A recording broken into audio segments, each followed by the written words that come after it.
SIR মাধ্যমে তাদের খুঁজে বের করে দেশ থেকে বিতাড়িত করা হবে। প্রায় 27 লক্ষ পরিবার আতঙ্কে আছে একটাই ট্রাইব্যুনাল কোর্ট।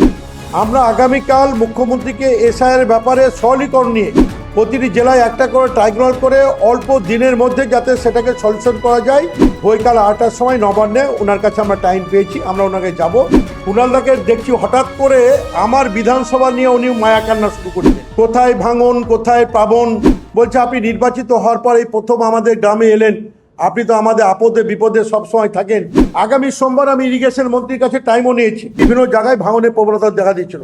তৃণমূল পরিষদ দলের পক্ষ থেকে মুখ্যমন্ত্রীকে চিঠির মাধ্যমে একটা সময় চেয়েছিলাম এসআইআর সংক্রান্ত ব্যাপার নিয়ে।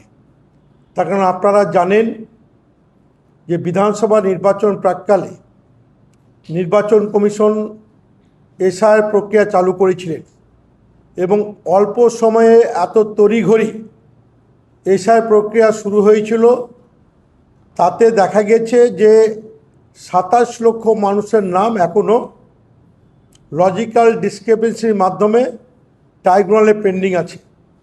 মানুষ কিন্তু আতঙ্কে আছে যে তাদের নামটা সঠিকভাবে তাদের ভোটার তালিকায় উঠবে কি না, তারা দেশের থাকতে পাবে কি না। নির্বাচনের প্রাক মুহূর্তে বিজেপি দলের নেতৃত্ব যেভাবে প্রকাশ্য বলেছিল যে পশ্চিমবাংলার বুকে রোহিঙ্গা আছে, পশ্চিমবাংলার বুকে অনুপ্রবেশকারী আছে, এসআইআরের মাধ্যমে তাদের খুঁজে বের করে দেশ থেকে বিতাড়িত করা হবে। আমাদের এই জায়গায় একটাই বক্তব্য যে আমরাও চাই না দেশে কোনো রকম অনুপ্রবেশকারী বা রোহিঙ্গা থাক, কিন্তু দেশের একটিও ভ্যালিড ভোটার যাতে ভোটার তালিকা থেকে নাম বাদ পড়ে সেই দিকেও তাদের সুনিশ্চিত করতে হবে।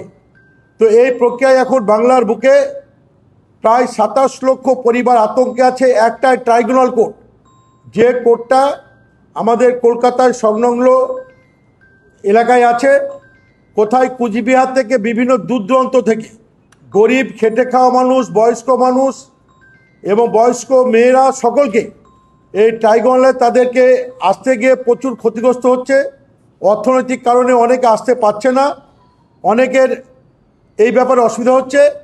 আমরা আগামীকাল মুখ্যমন্ত্রীকে এসআইআর ব্যাপারে সরলীকরণ নিয়ে, যেহেতু একটু সুপ্রিম কোর্টের রায়ে কলকাতা হাইকোর্ট ট্রাইব্যুনাল নির্দেশ দিয়েছে এবং সেই সময় পশ্চিমবঙ্গ সরকার এই কেসটা সরকারের পক্ষ থেকে তদারকি করছিলেন।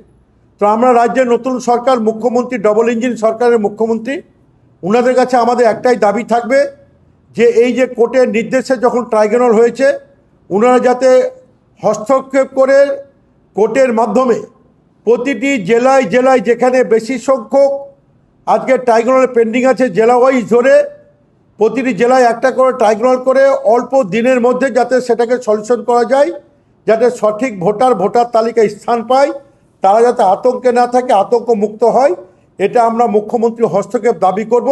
এবং এটাকে সামনে রেখেই আমরা আমরা একটা ডেলিগেশন টিম প্রায় 12 জনের তৃণমূল বিধায়কের দল আগামীকাল বৈকাল 8টার সময় নবান্নে ওনার কাছে আমরা টাইম পেয়েছি, আমরা ওনাকে যাব। সেখানে আমরা এই ব্যাপারে বিস্তারিতভাবে ওনার হস্তক্ষেপ দাবি করব। কুণালদাকে দেখছি হঠাৎ করে আমার বিধানসভা নিয়ে উনি মায়া কান্না শুরু করেছেন। কোথায় ভাঙন, কোথায় প্লাবন। আমি প্রেস মিডিয়ার সামনে সেদিন দেখলাম আমার এলাকায় রাধাকৃষ্ণপুর গ্রামে দীর্ঘদিন থেকে একটা ভাঙন আছে। গত বছর ভাঙনের প্রবণতা দেখা দিয়েছিল। যখন ভাঙন দেখা দিয়েছিল আমি 2 দিন অন্তর ভাঙন কবলিত এলাকায় গেছি। আমি তৎকালীন সরকার এবং ইরিগেশন মন্ত্রীকে দিয়ে এমার্জেন্সি সেখানে ভাঙন রোধের জন্য যা টেম্পোরারি ব্যবস্থা গ্রহণ করেছি। যে বাড়িগুলো ভাঙনে ক্ষতিগ্রস্ত হয়েছিল সেই পরিবারগুলোকে শিফট করে মাসের পর মাস তাদেরকে খাওয়া থাকা এবং সেই সময় শারদ উৎসব এসেছিলো। এই উৎসবে আমি আপনাদের প্রথমে বলি, আমি একজন বিপিএল এমএলএ, ইনাদের মতো ওই টাকা তো আমাদের নেই। মানুষের কাছে হাত পেতে পেতে টাকা সংগ্রহ করে সেই পরিবারগুলো যাতে এই শারদ উৎসব থেকে বঞ্চিত না হয়, প্রত্যেক পরিবারের হাতে আমি নতুন বস্ত্র তুলে দেওয়ার ব্যবস্থা করেছিলাম। সরকারি যেগুলো থাকে সরকারের বাইরেও, তো সেই মানুষগুলোর মুখে হাসি ফুটিয়েছিলাম। এবং আপনারা শুনলে আশ্চর্য হবেন, এবারে যখন ভাঙনের প্রবণতা দেখা দেয় সেখানে পাট চাষের জমিগুলো মানে ভাঙনে চলে যাচ্ছিল। তো আমি যাওয়ার পরে তারা বলল যে ফুলের মালা নিয়ে আমাকে বরণ করার জন্য দাঁড়িয়েছিল। বলছে আপনি নির্বাচিত হওয়ার পর এই প্রথম আমাদের গ্রামে এলেন, আপনি তো আমাদের আপদে বিপদে সবসময় থাকেন, তো তারা গাঁদা ফুল এবং ফুল, আমি না এটা একটা অসময়ে এসেছি, আমাকে দেখতে হবে। তো উনি প্রশ্ন করেছিলেন যে শুধু ফুটেজ বা মাইলেজ নেওয়ার জন্য আমি ওখানে গেছি। তো আমি আপনাদের বলি যে আগামী সোমবার আমি ইরিগেশন মন্ত্রীর কাছে টাইমও নিয়েছি, 11:30 টাইম নিয়েছি, এবং ওনার জ্ঞাতার্থে বলি যে আমি এই দেখুন আমার একটা চিঠি আমি 7/1/2026 নির্বাচনের আগে আমি করেছিলাম সেই সময়কালীন ইরিগেশনের মন্ত্রীর কাছে, যে আমি এবং সেই সময় ওই দপ্তরের যারা আধিকারিক তারাকে আমি নিজে নিয়ে গিয়ে সরজমিনে দাঁড়িয়ে থেকে কোথায় কতগুলো স্কিম ভেটিং এস্টিমেট শুধু রাধাকৃষ্ণপুর নয়, তার পার্শ্ববর্তী আমার এলাকায় বিভিন্ন জায়গায় ভাঙনের প্রবণতা দেখা দিচ্ছিল। বাংলা হান্টের আরও খবর দেখতে নজর রাখুন। বাংলা খবর মানেই বাংলা হান্ট।